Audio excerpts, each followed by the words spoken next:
Histoire comment le mariage du dieu de la rivière a été interrompu. À l'époque des 7 empires vivait un homme du nom de Simen-Bo, qui était gouverneur du fleuve Jaune.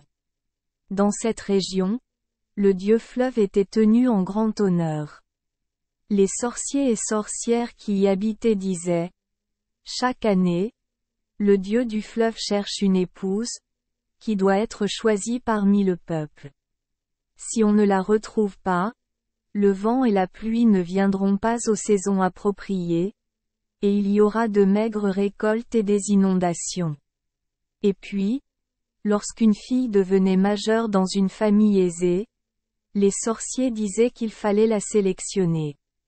Alors ses parents, qui voulaient protéger leur fille, les soudoyaient avec de grosses sommes d'argent pour qu'ils cherchent quelqu'un d'autre, jusqu'à ce que les sorciers cèdent et ordonnent aux riches de partager les frais d'achat d'une pauvre fille pour qu'elle soit jetée dans la rivière. Le reste de l'argent, ils le garderaient pour eux comme profit sur la transaction. Mais quiconque ne voulait pas payer, leur fille était choisie pour être l'épouse du dieu du fleuve et était forcée d'accepter les cadeaux de mariage que les sorciers lui apportaient. Les habitants du district étaient gravement irrités par cette coutume. Lorsque Simen entra en fonction, il entendit parler de cette mauvaise coutume. Il fit venir les sorciers devant lui et lui dit: faites-moi savoir quand viendra le jour des noces du dieu fleuve, car je souhaite moi-même être présent pour honorer le dieu. Cela lui fera plaisir et, en retour, il répandra des bénédictions sur mon peuple. Sur ce, il les renvoya. Et les sorciers ne tarissaient pas d'éloges sur sa piété. Alors, le jour venu, ils lui ont donné un préavis. Simen s'habilla de ses robes de cérémonie, monta dans son char et se dirigea vers la rivière en procession du festival. Les anciens du peuple, ainsi que les sorciers et les sorcières étaient tous là. Et de loin comme de près, hommes, femmes et enfants s'étaient rassemblés pour assister au spectacle. Les sorciers placèrent la fiancée de la rivière sur un canapé, la parèrent de ses bijoux de mariée, et timbales, caisses claires et airs joyeux rivalisèrent dans un son joyeux. Ils allaient jeter le canapé dans le ruisseau, et les parents de la jeune fille lui dirent adieu en pleurant. Mais Simen leur fit attendre et leur dit: ne soyez pas si pressés.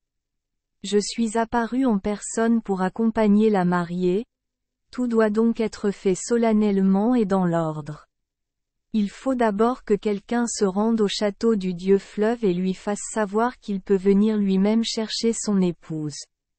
Et avec ces mots, il regarda une sorcière et dit: tu peux y aller.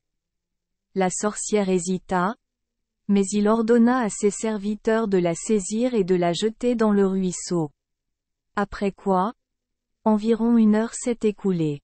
Cette femme ne comprenait pas son métier, continua Simen, sinon elle serait revenue depuis longtemps. Et sur ce, il regarda l'un des sorciers et ajouta: va-y et fais mieux. Le sorcier pâlit de peur, mais Simen le fit saisir et jeter dans la rivière. Encore une demi-heure s'écoula. Alors Simen fit semblant d'être inquiet. Tous deux ont mal fait leur course, dit-il, et font attendre la mariée en vain. Une fois de plus, il regarda un sorcier et lui dit: va-y et va les traquer. Mais le sorcier se jeta à terre et demanda grâce. Et tous les autres sorciers et sorcières s'agenouillèrent devant lui et implorèrent la grâce. Et ils jurèrent de ne plus jamais chercher d'épouse pour le dieu du fleuve. Alors Simen lui prit la main et renvoya la jeune fille chez elle, et la mauvaise coutume prit fin pour toujours. Remarque: Simen-Bo était un personnage historique qui a vécu 5 siècles avant Jésus-Christ. Merci les enfants des Esperluette Croisillon 39. Avoir écouté des contes de fées au jour Esperluette Croisillon 39. 8.